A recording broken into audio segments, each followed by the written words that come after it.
بالکل ایسے ہی تصوف کی جس بات کو ہم آپ سے عرض کر رہے تھے،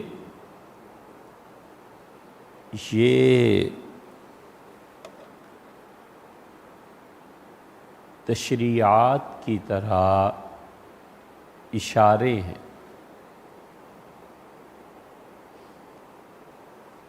فرمایا کہ ہم نے حضور اقدس صلی اللہ علیہ وسلم کو بھیجا کہ وہ کتاب کی تعلیم دیں وَيُزَكِّيهِمْ، اور ان کا تزکیہ کریں۔ 4 آیات ہیں، چاروں میں یہ کہا ہے کہ نبی صلی اللہ علیہ وسلم تمہارا تزکیہ کرے۔ اب تزکیہ کیا ہے، اس کے مراحل کیا ہیں، اس کے آگے جو شاخیں پھوٹتی ہیں وہ کیا ہیں، کچھ نہیں پتہ۔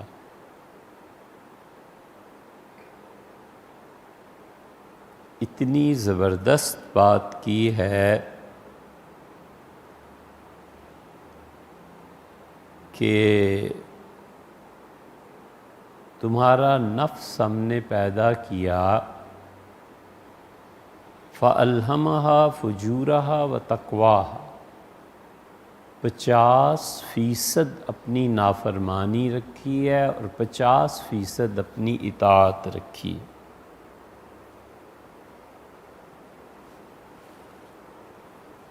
نافرمانی پہ قابو کیسے پانا ہے، خود نفس کیا چیز ہے، سب چیزیں پردہ غائب میں ہیں۔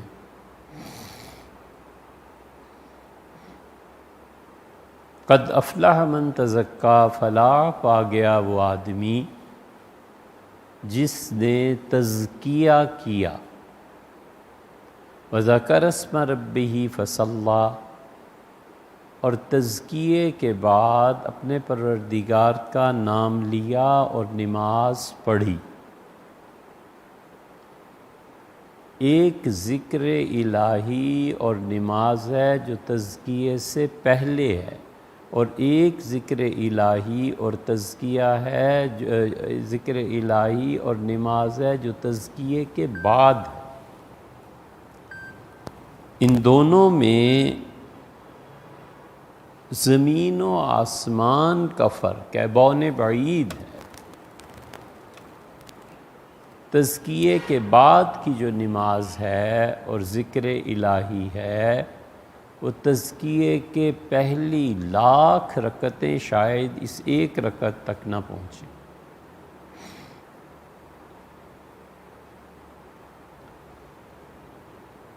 دنیا کی ترجیح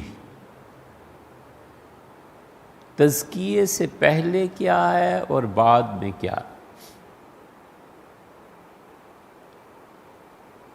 اور 2 جگہ تو کمال کر دیا ہے، اس سے زیادہ آگے کی وسعت نہیں ہے، انسان مر جائے، تحمل نہیں کر سکتا۔ یہ خدا تحمل دیتا ہے پھر نعمت دیتا ہے۔ ہر زبان میں محاورے استعمال ہوتے ہیں،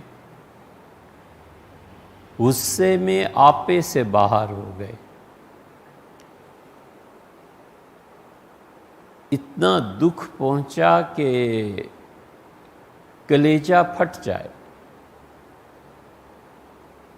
ایسی خوشی ہوئی اس واقعے کو، تمہارے خط کو پڑھ کے فلاں فلاں، کہ شادی مرگ واقع ہو گئی۔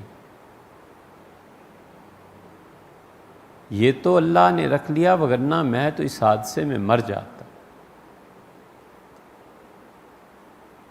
اتنی زبردست چیز کہی ہے کہ اگر وہ پوری کھل جائے اور انسان کی روح نہ ہو تو جسم پگھل جائے۔ لو انزلنا هذا القرآن على جبل لرأيته خاشعا متصدعا من خشیۃ اللہ، یہ قرآن اگر ہم پہاڑوں پر نازل کر دیتے، پہاڑ پہ، تو دیکھتا کہ پہاڑ ریزہ ریزہ ہو گیا، اور عملاً اس کو دیکھنا ہو تو حضرت رسالت مآب صلی اللہ علیہ وسلم پر جب وحی طاری ہوتی تھی تو اونٹنی بیٹھ جاتی تھی۔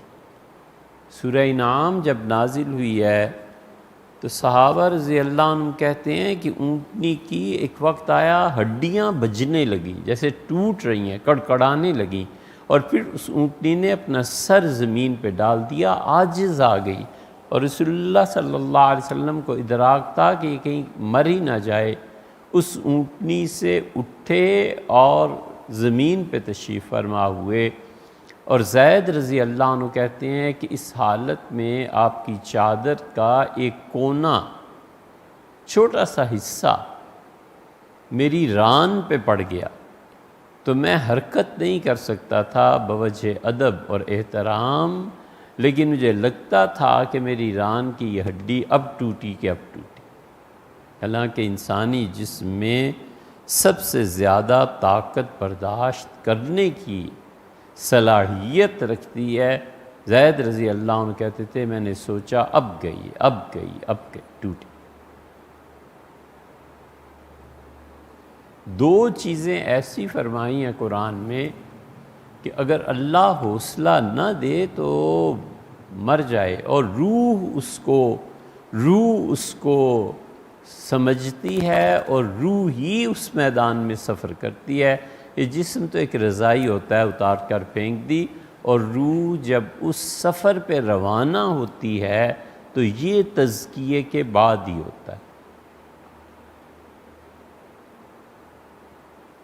وہ دو مرتبہ فرمایا ہے، ایک مرتبہ فرمایا ہے کہ الا لہ الخلق والامر، خلق کی دنیا بھی اللہ ہی کی ہے اور امر کی دنیا بھی اللہ ہی کی۔ یہ جو امر کی دنیا ہے نا، اس میں کوئی چیز ایسی نہیں ہے جو امر کی دنیا میں سفر کر سکے یا برداشت کر سکے سوائے اس شخص کی روح کے جس کا تزکیہ ہو جائے۔ اور دوسری جگہ فرمایا قل الروح من امر ربی، ان سے کہیے کہ روح امر ہے۔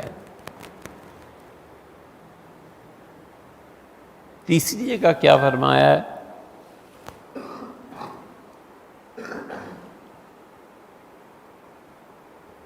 تنزل الملائکۃ، ہم اپنے فرشتے نازل کرتے ہیں لیلۃ القدر میں، والروح، اور جبریل امین آتے ہیں، بِأَمْرِ رَبِّهِمْ، ہیں تنزل الملائکۃ والروح ہیں من کل امر۔ یہ جو امر کی چیزیں نازل ہوتی ہیں نا، یہ تیسرا مقام آ گیا۔ یہ عالم امر میں دخل ممکن ہی نہیں ہے کسی شخص کے لیے اگر تزکیہ نہ ہوا ہو، کیونکہ عالم امر میں پہنچ کر زمانے کا اثر مٹ جاتا ہے۔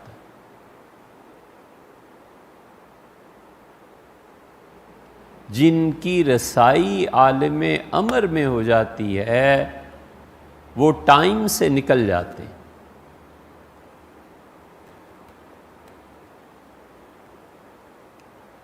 اس لیے